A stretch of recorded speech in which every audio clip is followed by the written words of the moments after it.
We're going live, everybody. Say hi. That's good. Okay. So, pink slime. A couple things in really quick about the jungle, just to kind of finish that up. The jungle, we know Upton Sinclair, he was a socialist and actually felt he failed with the jungle. He didn't want to reform capitalism to save it, he wanted to get rid of capitalism. But trust me, no other company would ever let Upton Sinclair in their door. So he wrote another very dramatic and well-received novel about the oil industry called, wait for it, Oil. And it's actually a pretty good book. And they made a very good movie about 15 years ago.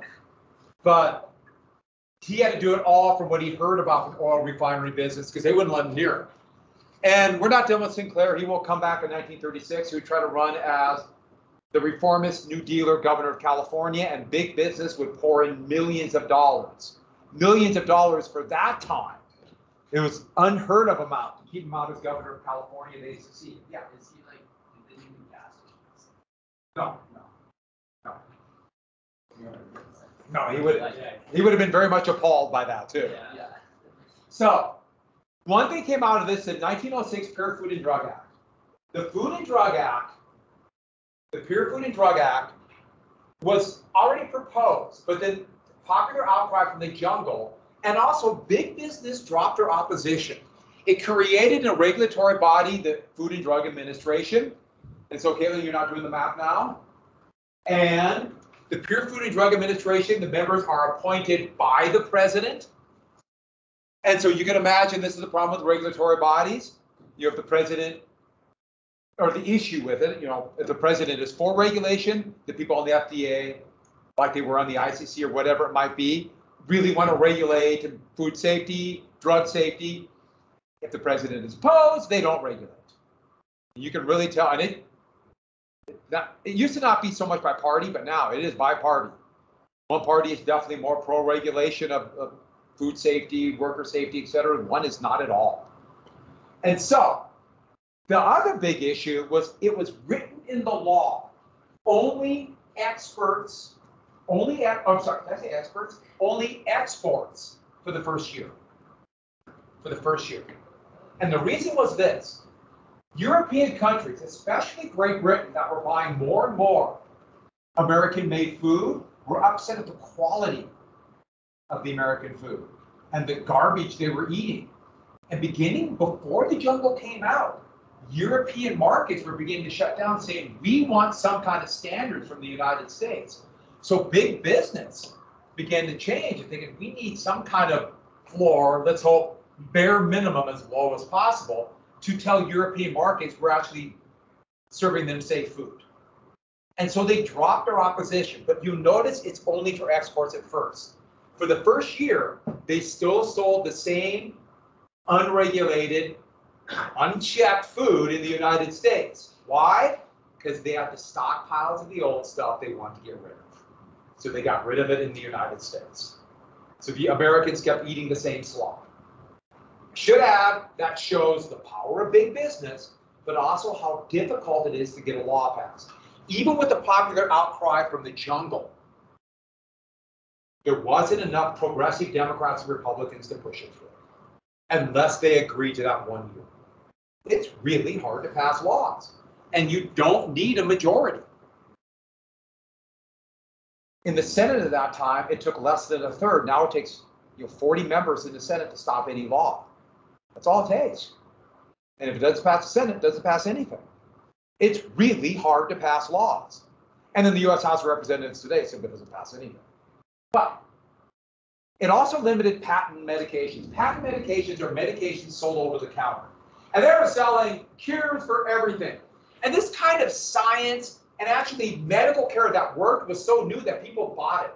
The joke was that you're buying snake oil, because they would literally sell things they called snake oil, implying that this using the venom from snakes, it will cure you in the right proportions. So it will cure rheumatism or consumption or get rid of acne, or for that matter, clean your floor. It will do everything for you.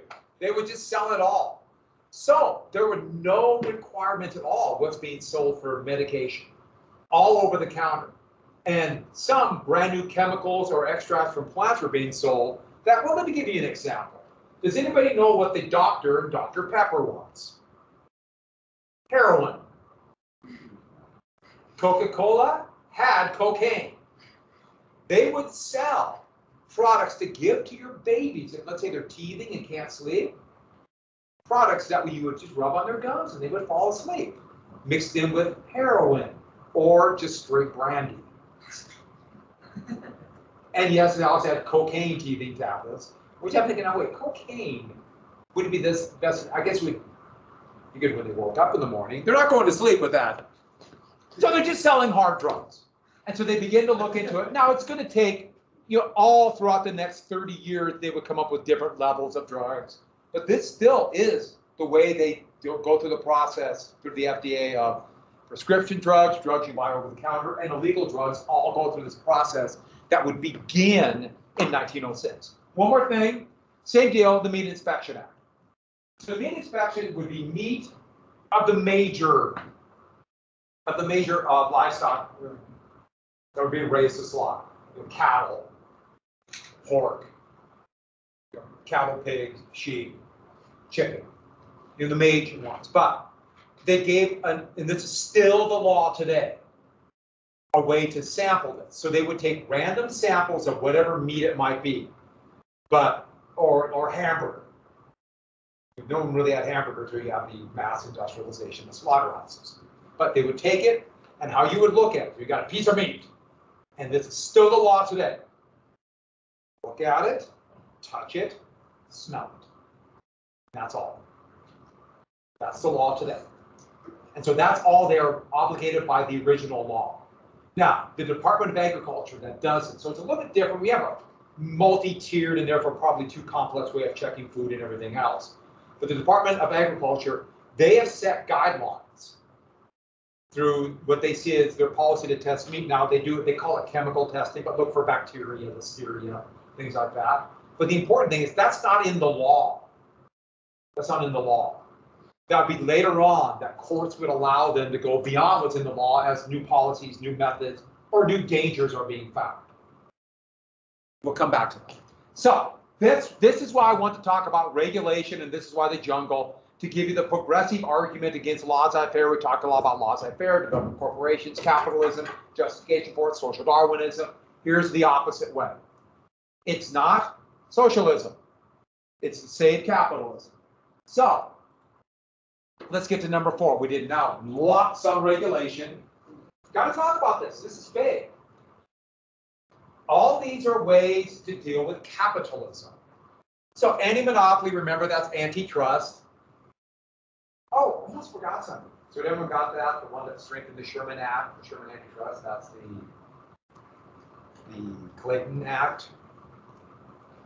Who were the experts they picked to run cities? Well, the commission actually were the elected officials. City manager. So the city manager is picked, and they carry out the executive functions. The mayor doesn't do that anymore in cities that have that. The mayor is just a member of the city council, city commission. What's Helen? City manager, or does the mayor still run it? We're city manager. The mayor has no executive function. So who's the city manager? We just got a new one, and I can't remember. We just fired the previous. She was accused of mismanagement, so we have a new city manager. And I just can't remember. So I put this up there just 4 years. Look at all the consolidation, and that means fewer and fewer companies.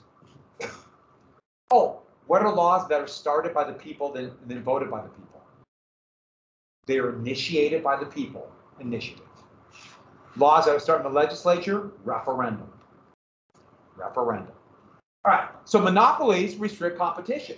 And one of the big elements of laissez-faire economics, or laissez-faire to control quality of products, you need competition. And there's something else about monopolies that are really important. Monopolies equal more monopolies. And I know that almost sounds redundant, but once you allow for monopoly in one industry, that tells other industries there's no one going to stop us with monopolies. And one more thing. Once a company has a monopoly or something that acts like a monopoly in one industry, they will expand into other industries to spread their monopoly and also create more monopolies.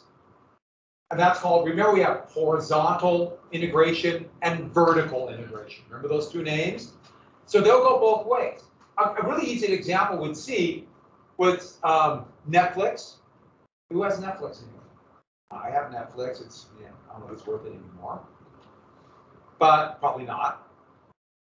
But Netflix has a market share where they almost control the streaming industry. I mean, they don't have all of it, but they have such a big share that they dominate, so it operates like a monopoly. But they now produce their own shows because they want to get in that monopoly too. And so that is two different levels of monopoly because that's allowed in both. Other companies do it. Netflix is a good example. And there are other ones. I'll give you another really good example. So credit cards, you have the credit card banks that loan the money and issue the credit cards, and the servers or the methods of exchange. So like credit card banks, like the biggest one is Capital One. They do, you know, they're huge. The exchange, you have heard of Visa, MasterCard, Discover. Yeah, and so those are technically separate. And they both make their money. The biggest money they make is charging fees to the companies that will take credit cards. They charge fees. They also collect interest on people who don't pay back their debts, but the big one is the charge fees. By the way, do they charge bigger fees for big companies or bigger fees for small companies? A lot bigger for small companies. It gouges small business. Back to this. Yeah. So why some companies don't accept like credit cards for these kinds of debts? Yeah. So that's why, for example, what's the grocery store down there? Winco. Does it? Costco also does that. Costco now accepts Visa. I think they must have made a deal with just Visa and American Express. Only reason I know that because I remember I was just there looking at something. Yeah, I remember no one accepts Discover. Well, speaking of Discover is still about 30% of the market, so it's big. And Capital One wants to buy it. And so that would get them, if they get that, that would give them a huge market share in both monopolies. Does that make sense? And they announced it this year. So Capital One wants to buy Discover. And that's it. Huh? I thought they did. No, they just announced it. It's got to be approved because that's a monopoly. And I asked you one of the questions, a question about a law that created a commission to look into illegal restraint of trade, the weird way the law says it, to look into companies called monopolies called the FTC. That's a Federal Trade Act, created the Federal Trade Commission. So they got to go to the Federal Trade Commission. So it still has to be done. So it's a mini-month process because these companies are so big. And they're doing it this year for one very simple reason. They're hoping President Trump wins. Because once you're president, you're always president. You still kind of have that title. But if Trump is reelected, their FTC will allow for monopolies. He has no problem with monopolies. He's pro-monopoly. And Biden is the first president since Carter to actually try to do something about monopolies. And so Capital One's probably going to dump a ton of money to try to get Trump elected. A ton. They won't say it. It'll be some, or some committee's name, but it'll be Capital One will be dumping money. You might see other mergers for the same reason they'll pop up. Same reason. So, also it tells you why elections happen, but I want to explain that. And that's what the FTC does. So anybody of those things that might form a monopoly got to go in front of the FTC. So, as we know, quality, innovation, service, and wages all go down. All go down with monopolies by definition. And a good example of that, those of you who have Netflix, they are now making movies, and this is one of the reasons why I'm saying we get rid of them. They're all, one word I would say is, the best thing you can say about them is they're all, almost all really bad. The occasional good one, they must roll like a broken clock. But why? There's no, they can do it, There's some good one. I'm not saying there's not decent shows. And if I'm watching something, want to watch something that's good. I know I seem weird. Who agrees with me? If you're watching something, you want to watch something that's good. Do you agree? He's got a lot of good. Well, not, I wouldn't say they're all good, Two of them but are good. Adam Sandler has a lot of like that. Yeah, because they will produce whatever garbage he will come up with. I'm not an Adam Sandler. Really? And what decides what's good or bad?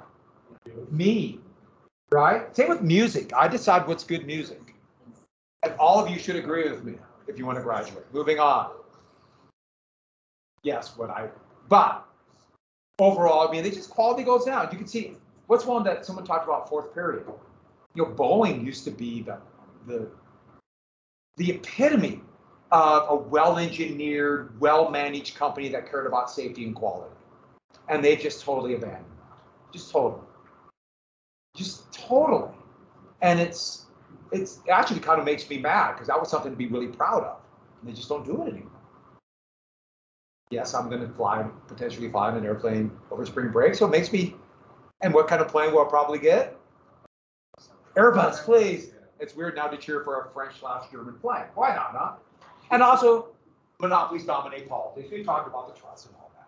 And so here is a representation of, David being the little guy against all the industrial giants like there's J.P. Morgan, Rockefeller, and it's supposed to represent Roosevelt, the trust buster. This is his nickname, the trust buster. Looking by your face, I see some of you got it, some of you didn't. Yep, the trust buster. Oh, I did allow the Bull Moose Party or Progressive Party, either one. Huh? Oh, if you put both, no credit. So, one more thing I got to explain to you. Now, one of the things that's really important to do in this class, see, this is not trivia. Oh, yes, I'll tell stories and little things.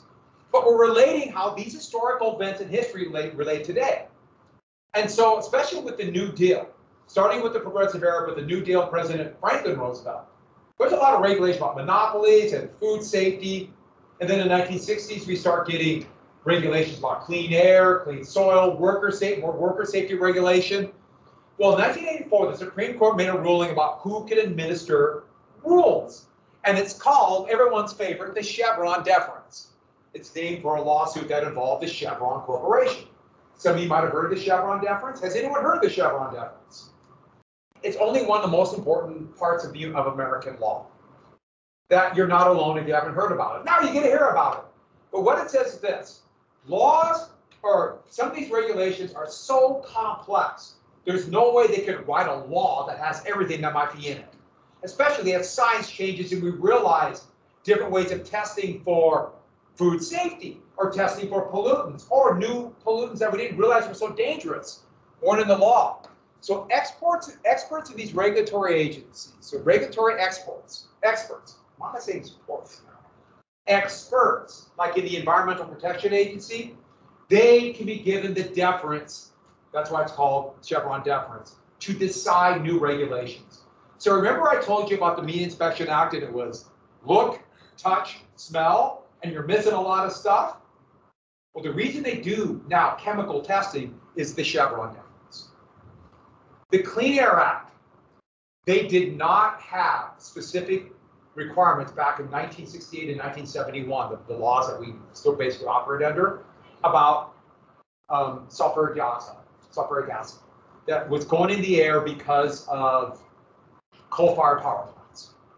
And it was just causing a minor little problem in the late 70s and through much of the 80s. Just a minor little issue called acid rain, where it's raining low-level acid. In some areas of the Northeast, it would be the rain was high as 10% acid. I know what you're thinking. That makes every rainstorm fun, exciting, dramatic. And so the Chevron deference, they begin to regulate coal power plants. Does that make sense to everybody? So almost all the regulations for environmental work safety involve this. And the reason I put these ads up here, I got to tell you, so how did we get from the beginnings of regulation to where we're at? That's why this is really important. Hey, what happened last month? Well, there are 2 court cases going to the Supreme Court. These are headlines about it. So this is from the Wall Street Journal, which is very much against the Chevron deference. You can imagine companies do not like the Chevron deference. Here is just a basic article from the New York Times, and this is from, it doesn't have the date, but it's the second week of January. Opening arguments just happened. Now the Supreme Court's going to rule. And it says conservative justice appears skeptical agencies' regulatory power. Meaning, it looks like 5, perhaps 6. There could be a majority very conservative members of the Supreme Court are going to throw out the Chevron deference.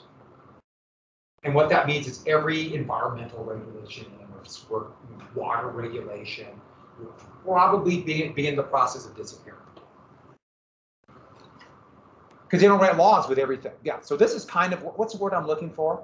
A big deal. This is a really big deal. It looks like it'll be gone. There's a chance they might eliminate part, but they want it gone. And so here's a couple of newspaper articles from this. And remember, I'm beginning kind of lay out more kind of conservative, liberal, what that means economically. So here's George Will, a columnist for the Washington Post, writing after the fact. And you can see the Chevron deference's foolishness. He's completely opposed to this. He's overjoyed.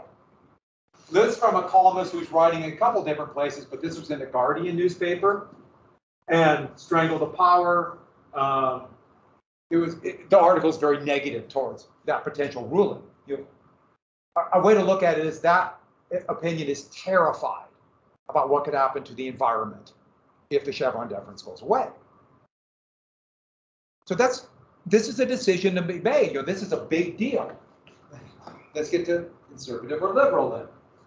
Which one is conservative? Which one is liberal? Conservative, fearful of it. And that's where we are today. And you could be whatever one, that's fine. I think you should know if you're conservative or liberal and know the details about it, but you're getting the age where you're going to kind of start deciding your own political point of view. We will get to, about laissez-faire, encouraging, as they see it, will encourage innovation. I'll explain it more a little bit down the road, but it's just being started in this era. So let's get to a couple more things here. Social justice.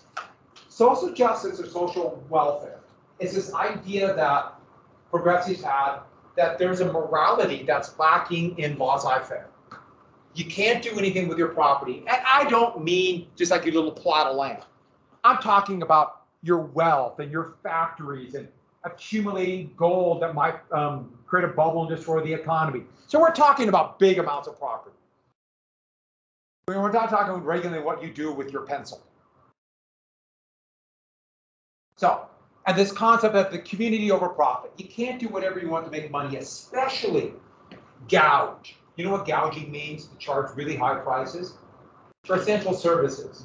And think about by 1900, electricity is becoming an essential service. That's a heck of a lot different than when the Constitution was written. For that matter, clean and safe water. That's becoming an essential service because now it's available. Or they would have said railroads, a lot of them. Today we might say internet. And there's no doubt, it's hard to imagine civilization without electricity. And so that's kind of an essential service. So that's what they're saying here. So we have responsibility to the general welfare about the way children are treated, the way people live in homes. That's in the Constitution. Of course, the problem is define general welfare. We're going to disagree. And also, the big element is they want to create a larger middle class. And this is a big goal of the progressive movement. And this creation of a larger middle class, benefiting from capitalism, but they're going to say regulated capitalism. This is what Franklin Roosevelt would call liberal economics. So we're getting to, and we'll do it in more detail in about 2 weeks, the divide between liberal and conservative economics. We're building to it. And their whole goal is this. If you have more people benefiting from capitalism, that means they're making enough money to provide a little bit more than the bare necessity. But the big thing is this.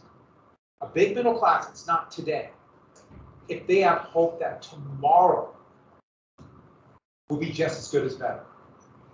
Tomorrow they'll be able to afford food and a better life for their family. Not today, but tomorrow. They're not fearful that tomorrow will be worse. If you have more and more of the population thinking things are going to be good tomorrow, they will not revolt. And that part I do want you to have. Larger middle class, less chance of revolt. Because they're doing well. They want the system to survive. If more people are fearful for tomorrow, that's where you start getting perhaps a communist revolution or a revolution that will put in a strong man, a dictator who will protect us. Either one works. All right, that's the last thing for today. We'll finish this up tomorrow. Sound good? Oh, and then a couple more things. I got to tell you, story about an assassination attempt. Got to do one more assassination attempt, right? Assassination. And a war. And we start. Do you want to see a Lego version of the assassination attempt? We're not going to cover all this. These are things we're going to skip. Let's get to it, right? I'm skipping a lot of this because we've had it. Okay. Teddy Roosevelt. Now, I know what a lot of you are saying. I know what a lot of you are saying. Where you go? Look over here. I have my presidential assassination book, all done in Lego. Yeah. I'll tell the story how he did it, and that's where he came up with I'm as fit as a bull moose. I literally thought Right. That's why I was like, what? It's really bad. I was like, is he gonna test that? I'll show. I found a picture of the answer. Actually, they're brand new. He's more. You